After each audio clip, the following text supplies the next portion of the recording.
Man, there's so many people that in the sports world that come from there. Tell us about the people from the sports world that come there. Okay, me and Doris just talk about the boy Snell from the Los Angeles Dodgers. That's hurt a pitcher. Oh, Tony Snell. I think No, Tony Snell, basketball player. Like Brad. Yeah, like you that. talking about? Yeah, I know. Brett Snell. He used to play with. He used to play for Atlanta. Okay, but he's from Seattle. And we were just talking about that. He sponsors a little Seattle Select team up there right now. That's where the bats came up at.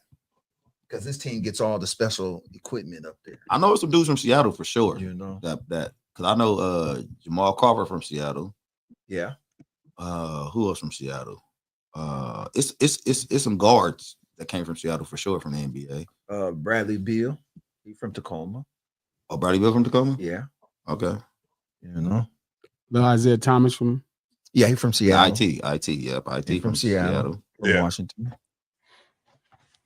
My bad. What y'all saying? How many sports players come from up there? And they do got MC Bree. I mean, no, they got Mix-a-Lot. Well, yeah, but he was talking about sports.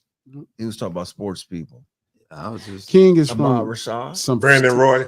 He from Washington. You know. Brandon Roy. Brandon Roy from Seattle. Okay. Yeah, he from Seattle. Yeah. Brandon Roy might have been the best hooper from Seattle, huh? Nah. Who better than Brandon Roy? Nate Robinson. Nate Robinson from up there too. Not saying he better than. I'm not saying he better than Brandon Roy though. But Nate Robinson from up there too, right? Who you say, Trap? Nate Robinson. Isn't he from up there? Oh, yeah. He's not better. He's not better than Brandon Roy. I don't know. He's a great super from Seattle. Like Brandon Roy in his prime before he got injured. Crazy. Crazy. Nice. Crazy. What's good, y'all? What's happening? Ain't nothing much, man. Cooling, man. Cooling. Ready for the ready. You know what I mean?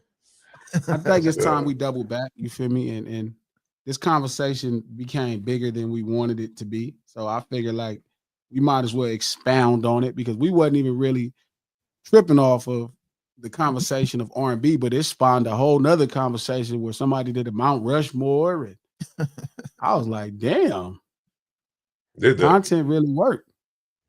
Great. What's the criteria for Mount Rushmore? That's a great question. Well, I don't want to do the Mount Rushmore. Well, are we doubling back? Well, I just want to expand further on the conversation. Oh, okay. Because I wouldn't have Mike in R&B. Okay, because I want to ask you about that because when people was asking me about this shit, they was like, "So what's the criteria for R&B and is Mike R&B?" Because I know you say he's pop, but he makes pop music a lot. But he does have R&B songs in the earlier stages of his career. I don't even know if I would say that because Jackson 5 is pop. How do we categorize pop though? That's not what we thought. When you're making popular, when the goal is to make popular. Okay, so R&B initially was considered race music. Okay. Right? That's what they called it, race music. Because at one time, black people were considered people of race. Okay. Right? And white people consider themselves a race. They was like it was just them and is everybody else but and us, right? So that like when Wexler made the term R&B, you feel me? That was a term coined. So it was considered black music, right? Mm-hmm. R&B. So anybody black making music, I guess to some degree, you could say that that's some level of R&B. Like funk would have to be a descendant of R&B. I don't think people understand what R&B means. So can you explain that? Rhythm and blues. Okay. Right. So it's like, but Louis Jordan, right, is being one of the early founders of it, right? This is in the 40s, but it went through different stages, right? And subgenres, right? Soul is a derivative of R&B. So I guess it all is, but pop music probably could be a derivative of soul, right? Ray Charles is probably the father of modern pop music. But I wouldn't have thought that deep. So I'm not mad at it. I do think pop music is black music that white people make. I almost thought pop. I thought pop music. Wow. When you hit a certain stature, of popularity, and then they start on your music. No, and I think that's just so when you don't make music, that's how it feels. It's like whatever goes popular becomes pop music. But some music was actually created to be popular for the masses from the beginning. Like for everybody, like not just one sector of people, but for everybody. Yeah, it's like like Kentucky Fried Chicken was like soul food for everybody. He loved this song. He loved the Kentucky Fried Chicken. Yeah. But I do think Michael Jackson has R&B songs, but I wouldn't consider that part of his catalog to be like one of the greatest R&B catalogs of all time. Let me ask you a question, about Mike. At a certain point in his career, what could be considered R&B after because everything he's gonna put out was popular music. Everything he it's different. Like because remember the time, right? That's R&B. That's a new Jack R&B song. That's R&B. Okay, so that's R&B then. Yeah, but songs like Thriller, that's kind of pop, right? It's a play on funk. Beat it. Pop song. Yeah. So funk is more close. Lady of My Life. What is Lady of My Life? Lady of My Life is R&B for sure. R&B, right? Yeah. Lady of My. That's who used that sample. LL. Yeah, that's R&B for LL. sure. Like he does have. I mean, it's just a weird thing. Is pop derived from funk? Is that the closest connection you could? Because you said no. I think pop derives from soul. Pop, okay. Yeah. Soul. Pop derives from soul music. Ray Charles is. But wouldn't be R&B? Wouldn't be R&B derived from soul? No, R&B is the father of soul. R&B is before soul. R&B is before. Oh, whoa. Yeah, R&B is the father of soul. What would you consider? Little Richard. See, I would have thought he was rock and roll. Rock. He rock. Yeah, I thought Little Richard is rock. Because rock was like we think of rock as being them Metallica people. Yeah, Metallica and all that shit. Nah, rock wasn't always sounding like. Does it have to do with the tempo? It was a groove. It was a groove. Rock was a groove at one point. Yeah. It's a groove. All of these things are really small, nuanced things that make it different. But I just wouldn't have thought of Mike as a great forgive me, that's not the right term because he's a great R&B when he has R&B songs. But it's so many dope ass people that have a bigger and better R&B catalog of music than Michael Jackson. It's not so many. Not so many neither. That's a was Off the Wall R&B album? No, it's post disco. It's post like disco. Okay. All right. So rock it did like disco R&B songs. So, but there are talents, right? And that's why we got to really look at the 80s and the 90s. I respect why even that dude's list had that era because really R&B didn't become R&B the way we know it as far as really pure R&B until the late 80s. I wonder who would they say put out the first R&B album? It's gonna be somebody in the 40s, like Louis Jordan. I'm talking about I'm talking about in the 80s though. In the 80s, when you think it was really blossomed into the R&B we think of now. They consider the first R&B superstar Bobby Brown. Don't be cruel. That's the kind of widely considered thought, at least amongst people I talk to that fuck with R&B. And he still had rhythm and blues feel to it. Yeah, which is shout out to New York Harlem. You know what I'm saying? Teddy Riley. Mm-hmm. That's why I put so much emphasis probably on like the Keith Sweat record. Mm-hmm. The Keith Sweat album. What's the album I'm thinking about? Trap? Damn. Make It Last Forever. Make It Last Forever, yeah. It's like, see, so while my favorite R&B album is probably like Unpredictable by Jamie Foxx, I think the greatest. That is so crazy, yo. I find that to be crazy. My favorite, bro.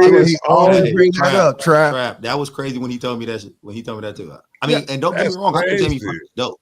Because it's not because you don't have to be the artist. Like it's not. Jamie Foxx is more than a qualified artist. Can sing really well. Mm-hmm. He can execute well. He's not bad. He's like a top tier talent. But that album just is my favorite. Now I wouldn't argue it for being the greatest. I'm not saying it's one of the five. I'm telling you, I don't fuck what y'all think. This is my favorite. No, I get right? Hey, music is objective. Right? And it's my favorite. And it jammed. Like that's that's a great album. It's dope. It goes to that conversation where like when we say what's a better album, Bad or Make It Last Forever. And I keep telling y'all Bad is a better album than Make It Last Forever. Yeah, it is. Right now, that sounds crazy because Bad is obviously Michael Jackson. It don't mean Keith Sweat is a more successful artist than Michael Jackson or a greater artist or a better artist. It just means put this a number album, on Bad, like how you put a number 4 for TLC. Put a number on Bad as a record. The Bad single is whack. Okay, so the single Bad is whack. 4. No, it's not. It's not bad. Bad is horrible. No, it's not. But I cannot even they shot that video inside of a New York City train station. That my mother worked there. Horrible. That my mother worked at the train station. She worked at the token booth clerk at that train station right there. You know what I'm saying? That boy. I can't believe I'm saying this, but I agree with Glasses, man. Bad was not good. Bad is whack. The single was whack. Speed yeah, Demon, I agree too. I didn't really like that song like that. Speed Demon is whack. I disagree. You know, but it was great when I was a little kid. When I was a little kid and that movie came out and he was racing against that little animated rabbit, that was like the greatest thing in the world to me. But as I get older and I listen to this shit, like, what the fuck is this? Tripping, boss. They tripping, boss. They tripping. I knew all the way. I knew Bad as a Shoelaces video. untied. I knew that video was whack as a kid. See, I like that video. It was amazing. What are you talking about? Doing that on our street. Yo, bro, y'all did that West Coast shit. That video was amazing. No. Trap. What? So as a kid, you thought them getting together and circling each other and snapping their fingers. No. That's how y'all got What I thought was that New York City train station, shut the train station down, had some of the best dancers in the video. Like, are y'all crazy? Bad was an amazing video. Rap, growing up in Inglewood, I'm watching this video and I'm like, ugh. I know you didn't understand it though. You didn't understand it. Yeah, I'm saying maybe I just didn't. What is there to understand? Maybe I didn't get it. So hold on. Glass, you tell me when you came to New York and you rode on the train station, you think first thing you thought it was the bad? Hell no. No, absolutely not. Hell no. Hip-hop I had to think about before I thought until you just said that, I was like, oh, I damn. never even thought about that. I never even thought that. That was J Street Borough Hall train station in New York. You gotta think how much dope ass shit I saw in train stations from hip hop. I would have never in my life thought of Bad. That was an amazing video, B. That was an amazing video. Look, I'm not mad. I think Bad. I think Make It Last Forever is a better album and a more important album than Bad. And you better R&B album. Whole album. It's a better album, period. Okay. Just music, sheer music. No, I agree with you. But again, I mean, that ain't to say much. Make It Last Forever is probably one of the greatest R&B albums ever. Right? I mean, it launched a genre, it launched a movement, it launched a lot of stuff. I mean, Michael Jackson thought Bad was so good, he went and got the producer of Make It Last Forever to do his next album. So Michael Jackson agreed with me. Shout out to the lunch table that think I'm not being fair, but Michael Jackson agreed. He was like, I'm not messing with Quincy no more. I'm going to Teddy Riley. That's a fact. He was good for that. That's not a Glasses fact. That's a fact. He did it. He did that with Rodney Jerkins too. He saw that Keith Sweat. He saw that Bobby Brown. He was like, I'm going to get one of them. What we was doing is a thing of the past. Let's go do this. That's how much he thought. Bad and Make It Last Forever came out close to each other. Mm-hmm. He saw Bad whooping his ass. Black people wasn't fucking with Bad. He saw Make It Last Forever whooping his ass. Because Make It Last Forever is better than Bad. I've been saying this for years. The fact that people even argue is crazy. I don't think you... As a song, that was what you're saying. No, the album. They say album. Oh, no, I'm not rolling. Yeah, the album's way better. Six said he check out now. Yeah, I thought you were saying the song. I've been arguing with this man for 2 years about this shit, B. This man's Liberian Girl is better than any song gonna Make It Last Forever. Who? Yeah, I'm not rolling. Liberian Girl. Nigga.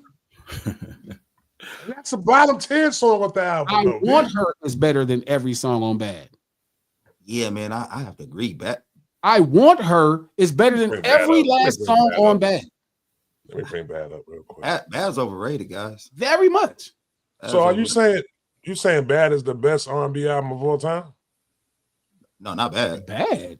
No, no, not Bad. No, I mean Make It Last Forever. No. That's his favorite. That's his favorite. Is it better than Confessions? Is it better than Confessions? Jamie Foxx unpredictable. My favorite. I forgot you said that. Is it better than Confessions? No, it's not better. No, Trap. No, it's not. But I prefer Unpredictable over Confessions, even though Confessions is a greater album. All right. Does that make sense? Yeah. Like it's obvious that it's a greater album, but again, we're talking about no. Because I feel like Off the Wall is a better album than Thriller, but I think Thriller's the greater album. Yeah, that's what we talk about, the quantifying greatness. I ain't mad at that. No Ceilings live lunch hour every Monday, Wednesday, and Friday, right here, noon Pacific Standard Time, Digital Soapbox. Click that thumbs up button. Like it. That's what it means. Like this video. It's all y'all in here. Like that video, please, on YouTube. You're on Twitter, retweet this link. If you're on Facebook, share this post. We do this stream to support the No Ceilings podcast. Fresh episode just dropped. It's getting stronger. Stream does a good thing. The No Ceilings podcast available on Apple Podcasts, iHeart Podcasts, or anywhere you get your podcast from. The No Ceilings podcast, executive produced by Charlemagne the God, the Black Effect Network, and iHeart. Look, as far as that man's Mount Rushmore, I think R. Kelly and Usher really have a claim to be on there. They really do. Like, what R. Kelly easily could be the R. greatest Kelly for R&B sure. actor of all time. I agree. Like, that wouldn't even be crazy. Like, I wouldn't even debate someone saying that R. Kelly is the greatest R&B actor. It's R. Kelly. Like, he's a monster. Can I ask you a question though? Do we sleep on Babyface when we start talking about this R&B Mount Rushmore? No, because we talk about artists. Are the only artists? His pen gets it though. Yeah, his pen gets it though. And he's a nice R&B artist too. Okay. So if we only talking about artists, then yeah, I get him. Yeah, R. Kelly and Usher really has a claim to probably be the greatest R&B act. But my issue is Michael Jackson's claim is not stronger than Stevie Wonder's claim. If we talking about artists, just straight up artistry. Yeah, then Michael Jackson's claim is stronger than Stevie Wonder. I don't know, man, because I think when Stevie Wonder wrote and produced for Michael Jackson too. But we saying art. What we talking about? We saying this artist though. Six. I'm saying that helped Michael Jackson's artistry, right? Babyface back in the conversation. Yeah. Chris Brown on that list and Michael Jackson, I'm not quite sure as far as just pure R&B. I'm just saying not pure R&B. Like, you know, and again, like we could kind of say pop is a subgenre of R&B because it's a subgenre of soul. Yeah. But I'd probably would like, it's hard for me not to imagine a world without Songs in the Key of Life. That's my favorite album of all time right there. That's really tough. Like that's kind of that's R&B and soul, like kind of the pinnacle. You know what I mean? Somebody really using black music. So when did R&B change? I think R&B, the way we see it, is really in the 80s. Okay, that's what you were saying, Coach. Because I think we look at a lot of other stuff before as all of the originals were kind of fixing they were kind of starting to experiment with everything. So what changed in R&B in the 80s? It just got pure. I think they changed it to contemporary R&B, where it started kind of being obviously just that. So you're saying sexual healing did it there. Real ratchetness to R&B too, though. Like I think it kind of made R&B a little more edgy in the 80s. Yeah, got a little more edgy. So I'm not upset at that.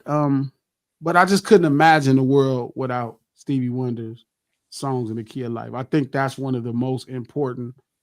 And if that's the case, then if we put Michael Jackson in there, then we have to put Prince in there.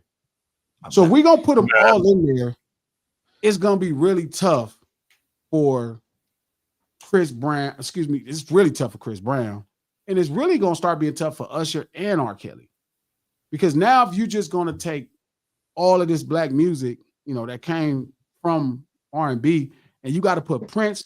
Now, do R. Kelly got an album as great as, let's say, Purple Rain? Probably not. Does who? R. Kelly. He probably that does. That double CD by R was mean though. That double CD to R. Purple Rain. What was that double CD called again, Trap? What was it called? It's R, right? It was called the R. He got another one. I thought it's R. No, the R is the one that was red and black. The one that was red and black, the double CD joint. I remember thinking about 12 play 2. Because I know he got one with like 30 songs on it. And the only problem with that one, he has a bunch of great songs on there. But in 30 songs, you're going to have about 6 or 7 of them that were just. And I think that Purple Rain, man, Purple Rain was a great album. Man. That's what I'm saying. So this becomes my problem, right? It's like, okay, if we're not going to try to do pure R&B and it just becomes R&B in all subgenres, you're going to have a fight. It's going to be some records in there that probably ain't even just black artists. Exactly. It's gonna be crazy. I was gonna ask that question.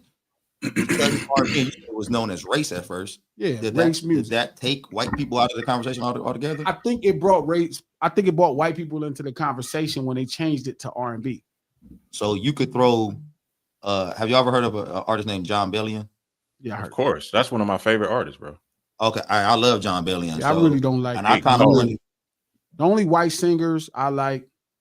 I can't say that. I don't really consider most white people really good singers. I think people sing really good for white people. I think if you listen to John Bellion, you would have like Tina Marie sings. I'm just being John honest. Bellion is cold, bro. All the notes, Hall and Oates, Daryl Hall. Yeah, Hall and Oates fire. Some of these dudes, like it's some that really get cracking, but I just ain't finna. Like Mariah Carey, that's out. Forgive me. So Bobby can't sing? Bobby Caldwell can't sing? Bob got a couple songs. Bob in there. Bob got that tone, but like that's my point. So Michael McDonald. Yep. Michael. See, like you'd have to start putting Michael McDonald. Doobie, brother, you start talking some shit. Go get crazy. But I don't think we go all the way back. Like you said, we might have to stop with in the 80s. Start at the 80s. Hey, Coach. No. Shout out to Mark Gear. Shout out to everybody at the lunch table. Everybody cooking early. Niggas like, oh, we on this conversation. I knew this conversation was gonna be crazy. Southie, what's up? Alien Age, Fats, Boss, what's up? Rough, Squish, thank you for being here. V, what's the deal, bro? Joey Westside, thank you for moderating. Same to you, Squish. Lex, what's up, Lex? I expect you to call in on this conversation. Boss, I know I'm gonna piss you off a little bit, but just work with me. Yato, name, what's happening? Coop, what's the deal? We're gonna get to it. Let me get going because there's a lot of people cooking at the table, so I can't go through all the names. Thank y'all for being here because we're trying to work it out. No, I think Mariah's a great singer for like a white person. Shit. That lady's black, man. Come on, what's wrong with you, big? No, like, you know what I mean? No, that's not her. So she's not R&B? No. So Wait a minute. she's straight pop. I see what you want. Mariah can't sing. I never Why'd you said highlight that comment right never in my there? life said Mariah can't sing. Nobody here said that. I did not say. See, You said Brandy can't sing. You said Brandy can't sing the other day. I did not say Brandy can't sing. You might as well said that. No, I did not say Brandy can't You sing. said she was a 7. You said she was a 7. I said she was an 8. Same thing. If it ain't a 10, it's the same thing. 8, Hey, and I If said it ain't a 10, it's the same thing. because Whitney Houston and Minnie Riperton is 10s. Okay, so that's cap. So Whitney Houston is a 10. What's Cap? Minnie Riperton is like a 7. No. I know you're not gonna Coach. I know you don't like that. But Coach. Minnie, I had to go back. 6. I had to go back and listen to Minnie. Like What the hell are Minnie you is talking not about? a 10. She's not Are a you 10. Memory Lane? She's Come not. on, bro. What is wrong with your ears? I'm talking about vocally. She's not a 10. Like she had great Yes, she songs. is. Let him cook. Get out of the kitchen. Let him cook for a minute. Let him cook for a minute. Wait, hold on. Wait a minute. 6. Yeah. Wait a minute. Minnie Riperton vocally is a 10. Ripper. Riperton is a 10 to you. What? Vocally? Finish your thought, and then I'll expound. No, I'm asking you. Vocally, Minnie Riperton is a 10. Yeah. That's Minnie it. Riperton is crazy. Wait a minute. What song? What song was she vocally so great on? Ask Glasses. He got posted on. Wait, what is Memory going on? Lane. Just play Loving You. I do play it. Loving You. It's one of her best songs. And what are y'all getting from that to where she's a 10 vocally? She hit a whistle. Nobody note. else in music can do that. She hit a whistle note in Loving You. Bro. Nobody else in music. Listen, nobody else in music can do it. I knew it. I knew that's what y'all was thinking. I know Only y'all- Mariah Carey. You know, Mariah blew Carey y'all can the do way. it. Y'all was like, oh, she And whistled. she's a little Mariah Carey. Mariah Carey can do it. Because in that case, then Mariah is for sure a 10 then. Mariah is not many. See, that's the problem with your ears. See, I'm this, just this saying. is like me watching basketball, you watching basketball. I'm just I saying. look at somebody cross over and notice it's just a crossover. You see the nuances. If This is where Minnie you can't see it. Riperton is a 10, Minnie then Riperton, Mariah Mariah Carey Carey cannot hold nothing. is Diana Ross a 10 then also? No. Here we Not go. as a vocal. This how I got out of pocket last week because You just out of control, bro. Wait, it's so and so a 10. It's so and so a 10. No, Well, hey. it's so and so a 10. It's so and so a 10. No, that's There's only a Then it get handful. crazy. and Minnie not one of them. Minnie, for sure, every singer will tell you Minnie's a 10. Nah, man. Every singer breathing air will tell you Minnie's a 10. Every singer will tell you Brandy's a 10 too. Yep. I'm not okay. So so exactly. So and I gotta go with 6 on that. If Minnie Riperton's a 10, then Brandy is a 10. Brandy can't do what Minnie does. She can't whistle. Okay, cool. No, it's not. She's not whistling. That's her singing. Cool. All right, because she can't whistle. But we can't say like just because this person can't do like they don't have to have the exact same skill set to be a 10. I agree. I agree. I tell you all the time. No, what is happening? I tell you all the time because you think it's all in diversity. And I'm telling you, it's not. You could do one thing and be the best at it and be a 10. I'm not. Like Anita Baker is probably the closest to a 10, but it's all low octave. And I agree with that. Or you could have a top octave, right? Like Bobby DeBarge, right, from Switch. I agree with that. But I'm just saying, if you're going to call Minnie Riperton a 10, then there's some other people that you left out then that got to be. No, you just have bad ears. I'm saying there's no way you can listen to Minnie Riperton and don't think to yourself that realize this is kind of like a once. I think that she's I think she has great songs. She don't really have a lot of great songs. No, those songs are great. Those are good songs. She has Loving You is a great song. Yeah, but you talk about 5 Memory Lane. Her vocally is a monster. She's like a real deal vocalist. Okay, cool. I think she does that one thing. I think she's in her lane. She got her lane and she does that very well. She that's the thing. She don't have a lane. Hers is variety. She covered the spectrum. She like your LeBron James. No, what? Okay. Anyway, she's like a spectrum. My ears are bad, man. Let's move it on then. That's cool. I'm good. I'm straight. Apparently, all y'all think she's a 10, so I'm out. Yeah, y'all got it. That's a bad move. That motherfucker get cracking. Patti LaBelle's probably a 10. No, Patti LaBelle is a 10. Patti LaBelle's a 10 for sure. But the point I was making was this is a real weird conversation because we're trying to decide: are we calling everything in R&B since all of the subgenres, right? Which could be soul, which could be pop, which could be funk, which could be all of these things kind of come from the original rhythm and blues once you got past gospel. So it's like even when I look at a Michael Jackson, right? It's like Michael Jackson made more pop songs than R&B songs. Don't get me wrong, his R&B songs is fire, right? But I'm just saying it's people that have really dope pop songs. And he's one of them.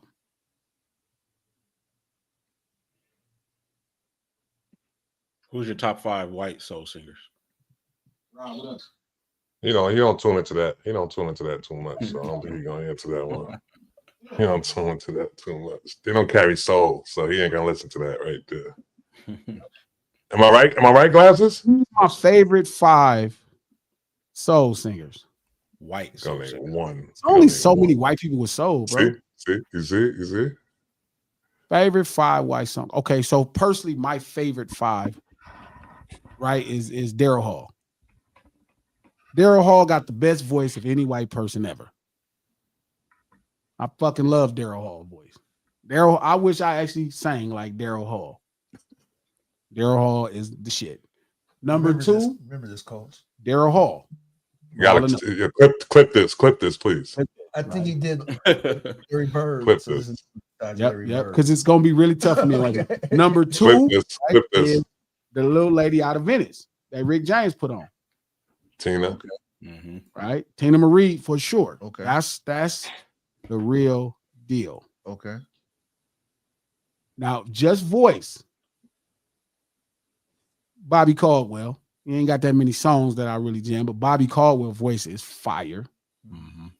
Right? Number 4 is Michael McDonald. Mm-hmm. Best voice is soul. Put some soul in there. And number 5, Elton John. Okay. No Phil Collins or nothing? Yeah, I was waiting. I thought I was say George Michael or some shit like that. No. George Michael on there, man. Nah. Elton John. Elton John is fine. Elton go. I don't really think that's how I like listening to Mariah Carey is like listening to like a diet version of Minnie Riperton.